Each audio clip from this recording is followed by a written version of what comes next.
The next mistake came faster than either of us expected. 2 days later, I found a new HOA citation taped to my front door. Obstruction of view, improper placement of surveillance devices. Translation: she noticed the cameras. She cited me for violating HOA visual harmony rules. I laughed out loud. The rule, she referenced Section 1 for D, was about holiday decorations.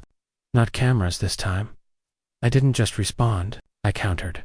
I wrote back, per Civil Code Section 478.35b. Homeowners have the right to install exterior cameras for personal security. The devices do not obstruct visibility, nor are they subject to HOA aesthetic approval. Then, just for punctuation, I attached a still frame from the 1:12 a.m. footage, the hooded figure. Wrench in hand, SUV in frame. I ended the email with, "This is why I have them." Within hours, I received a text from Dana. She panicked. Let her dig. And dig she did, by the weekend. A special meeting notice appeared on the HOA bulletin board emergency session regarding community safety and unauthorized recordings. Classic Karen move. Reframe her mistake as my fault. But I was ready. I spent the next 2 nights organizing everything: bylaw printouts, video timestamps, insurance communications, the county plat map, and GPS data from the AirTag logs. At the center of it all was a USB stick labeled the Tamper compilation. If Karen wanted a stage, I'd give her one with an audience, and her own SUV in the background. The morning of the meeting, I walked into the clubhouse with my folder under one arm and a quiet smile. Karen was already there, standing beside a projector like a prosecutor, rehearsing a case she didn't understand. "Thank you for joining, Mr. Walker," she said, voice brittle. "We've had concerns about your excessive surveillance. Some of our members feel uncomfortable." "I understand," I said, nodding. "They might feel less uncomfortable once they see what the cameras recorded." I placed the USB on the table, and every conversation in the room went still. Karen's color drained again. "What exactly is that?" "Proof," I said simply. "And don't worry, everything's timestamped and filed. Would you like to start with the footage of your son, or the late-night trespasser with your SUV in the frame?" The silence that followed wasn't quiet. It was electric. I didn't press play. Not yet. Let her sweat. Because this wasn't just about proving her wrong anymore. This was about exposing how she weaponized her title and showing the whole board what she did when she thought no one was watching. And thanks to my cameras, someone always was. The meeting ended like a slow-motion explosion, no shouting, just a heavy silence that said everything. Karen tried to adjourn before I could plug in the USB, claiming protocol and privacy. The board didn't buy it. "Let's review the footage," said Mark Jensen, the treasurer, crossing his arms. "If it's true that there was tampering on private property, we need to see it." Karen snapped. "This isn't a courtroom." I smiled. "You're right. It's just a neighborhood that deserves the truth." And with that, Mark slid the USB into the projector. The first clip rolled the doorbell cam from that afternoon. Tyler, straddling my Harley, me saying, "Get off my bike." Then the crash, the metallic thud that made half the room flinched out in the front row. Tyler slouched so deep in his chair he nearly disappeared. Karen's face went pale, her jaw locked tight.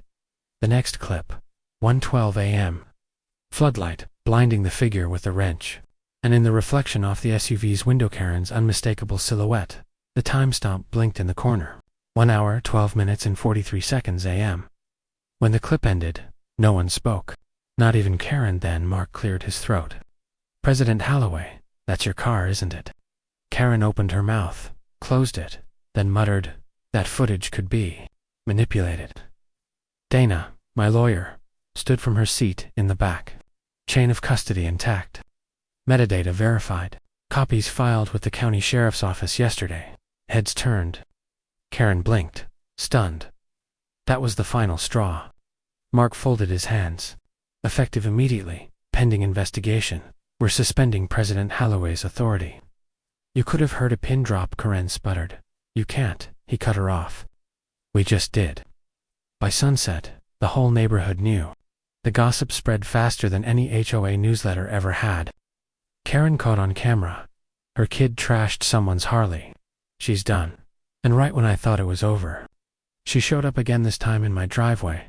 The same driveway she'd once called common property. Now, she was just a trespasser. She stood at the edge of the gravel, arms crossed, trying to look composed. "Ryan," she started, voice low, "you've made a big mistake." I kept polishing the harleysmirror.com as ever.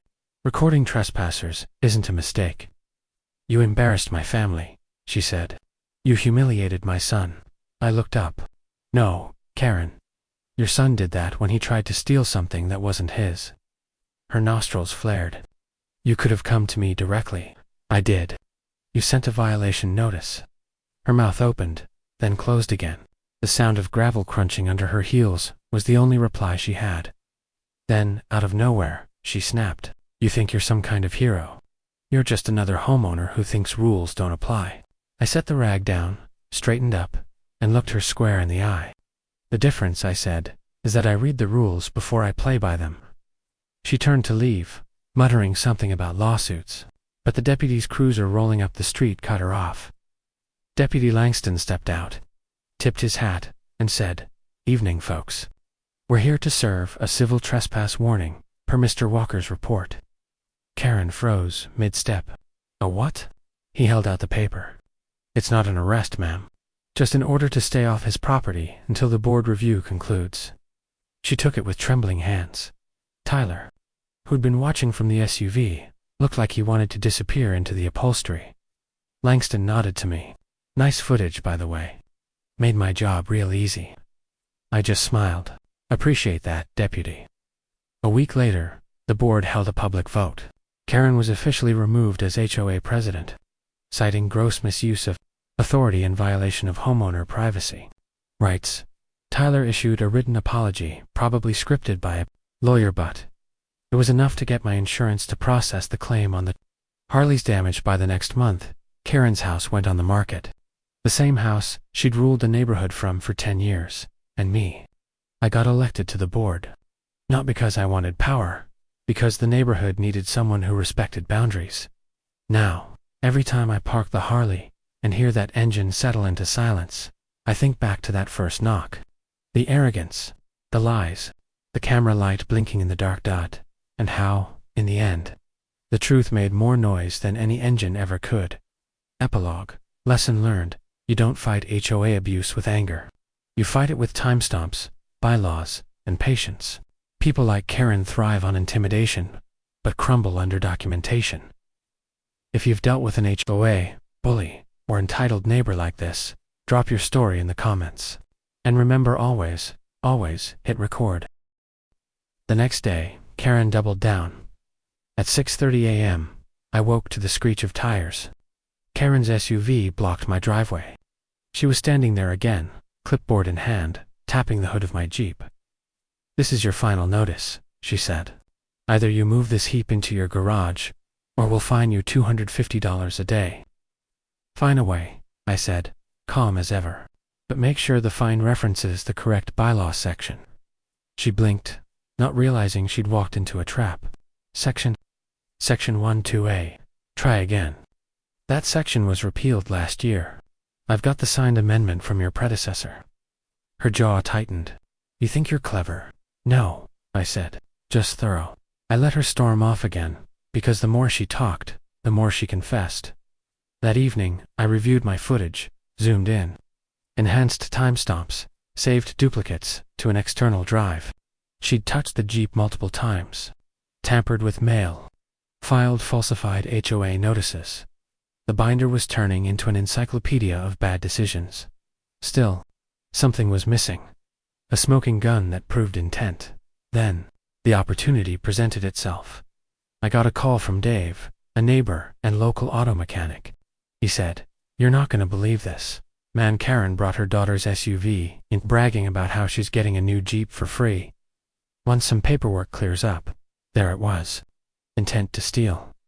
I asked him to write a brief statement of what he'd heard, dated, signed. He agreed. Now I had motive, proof, and witnesses. That weekend, I set up my own mini-sting. I installed an AirTag under the Jeep's back bumper, synced to my phone, and and parked the vehicle exactly where it had been all along. Then I waited. Sunday morning. 2:17 a.m. My phone pinged. Vehicle movement detected. I checked the live feed. A shadowy figure in a robe and slippers. Flashlight trembling. Karen again, trying to scan my plate under the cover of darkness. I quietly stepped onto my porch. Couldn't sleep, I said. She jumped, dropping the flashlight. What are you doing filming me? I'm not filming you, I said, holding up my phone. My system is 24/7 cloud storage, auto upload. She went pale the next morning. She tried a new tactic, filing a false police report, claiming my Jeep was blocking emergency access. But when the responding officer reviewed the footage, he laughed out loud. Sir, this thing's parked exactly within code. She's just making noise. He left with a copy of the footage for record. What Karen didn't know was that her name was already flagged at the county office. The state attorney's team had opened an inquiry, and I was about to get a call that would change everything. The call came on a Tuesday afternoon.com voice, official tone. Mr. Walker, this is Assistant State Attorney, Delgado. We've reviewed your evidence regarding Ms. Holloway. Would you be available to meet tomorrow morning? You know that quiet satisfaction that comes before a storm. That was it. The next morning I walked into the county office, carrying my binder, thick, tabbed, and bulletproof. Delgado and a paralegal sat across from me, both flipping through printed screenshots and still frames I'd submitted via email. This is impressive, Delgado said.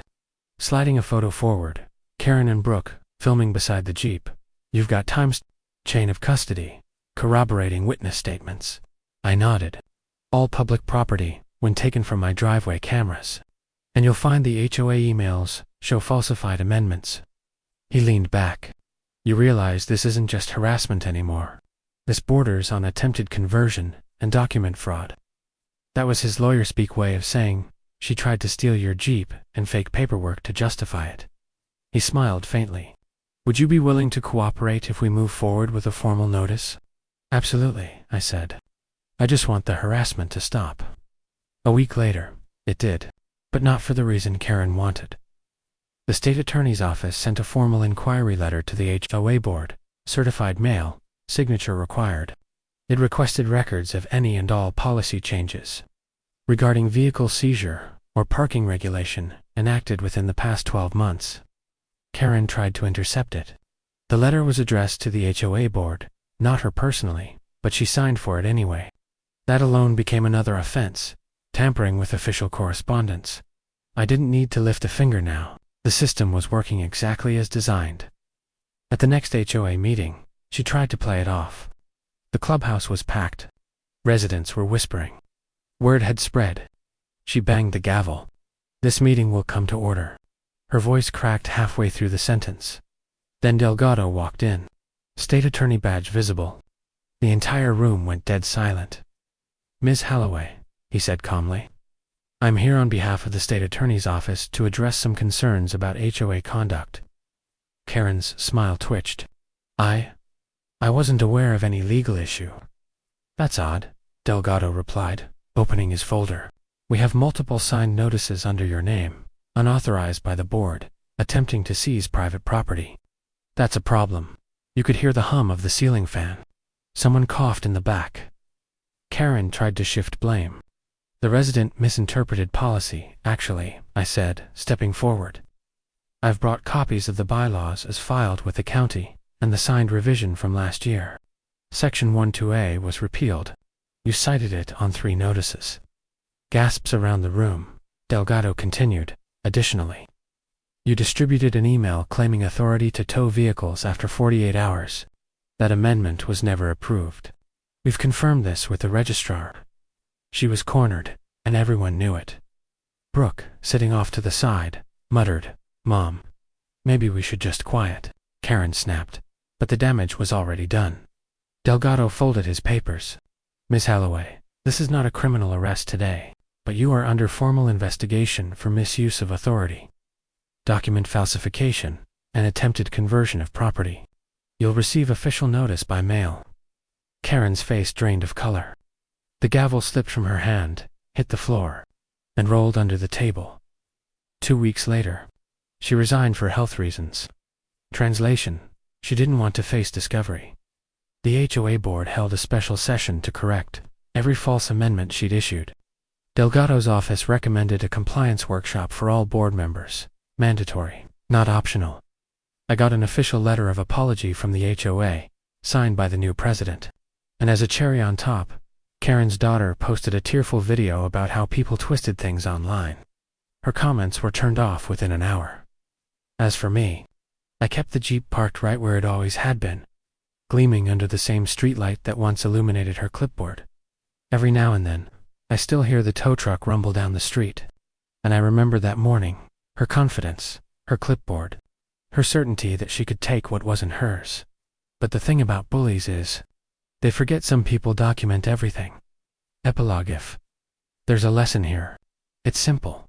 Don't let arrogance hide behind paperwork. Don't assume a title means authority, and never underestimate someone who knows how to use timestamps. If you've ever dealt with an HOA that went too far, drop your story below. Let's make sure every Karen learns where private property actually begins.